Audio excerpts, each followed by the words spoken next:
Dhe të mendoni pastaj se vërtet e mbrojtët Shqipërinë nga një e keqe e madhe, ndërsa unë, pasi ta bëj këtë, të vazhdoj të rrin karrige, të shty kohën e pushtetit, me shihen e hidhur një humbje të madhe për Shqipërinë, për ju,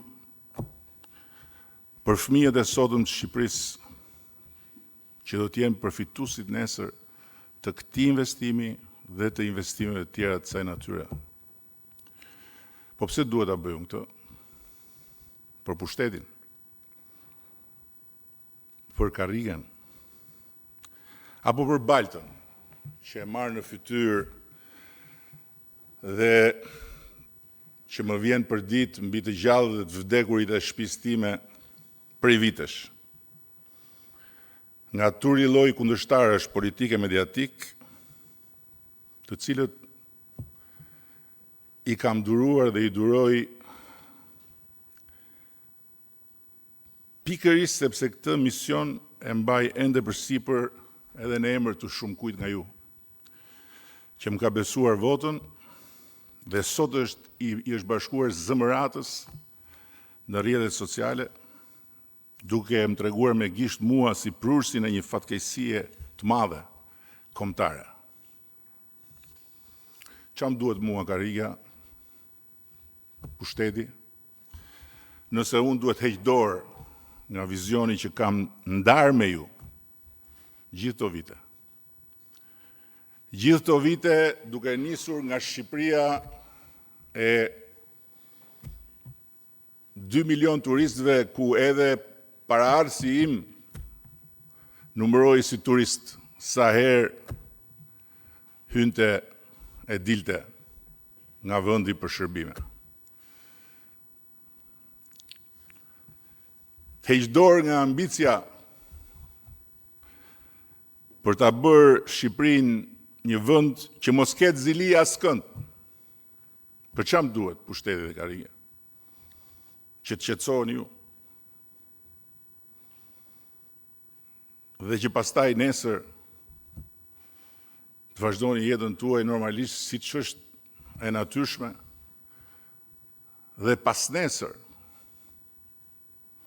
në vend të atij investimi të jashtëzakonshëm që përgatitet atje, të bëhet coptimi i radhës,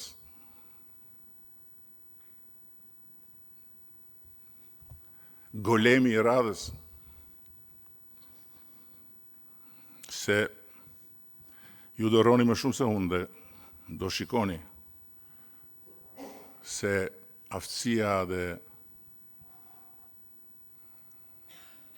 kurajoja për ta rikthyer Shqipërinë te golemi është e gjallë dhe e gatshme, po t'i bjerë prapë në dorë Shqipëria. Të heq dorë nga vizioni dhe nga ambicia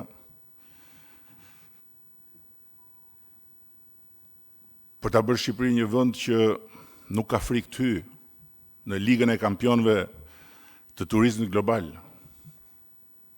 Dhe të rri këtu në karrige dhe në pushtet, duke bërë sikur udhëheq një vend që trembet nga sfidat e mëdha të investimeve të kësaj lige.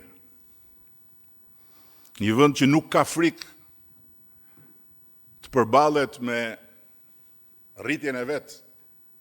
Nuk është më Shqipëria ku nuk afrohej asnjë investitor, është Shqipëria ku të gjithë investitorët duan të vinë. Është Shqipëria 12 milion turistëve. Është Shqipëria që unë e kam ndarë me ju kohë më parë. Duhet hyj tani në elitën e turizmit global me investime të cilat sjellin konsumator të nivelit lartë që i lën parat këtu.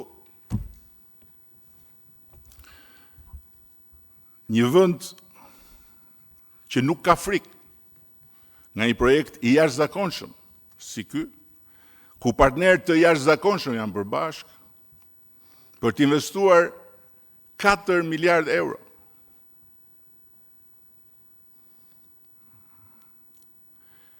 jo si ndërtues, që ndërtojnë, shesin dhe ikin, si ata që kanë ndërtuar edhe pallate në Tiranë dhe pastaj ja kanë lënë banorëve që s'marrin dot hipotekën.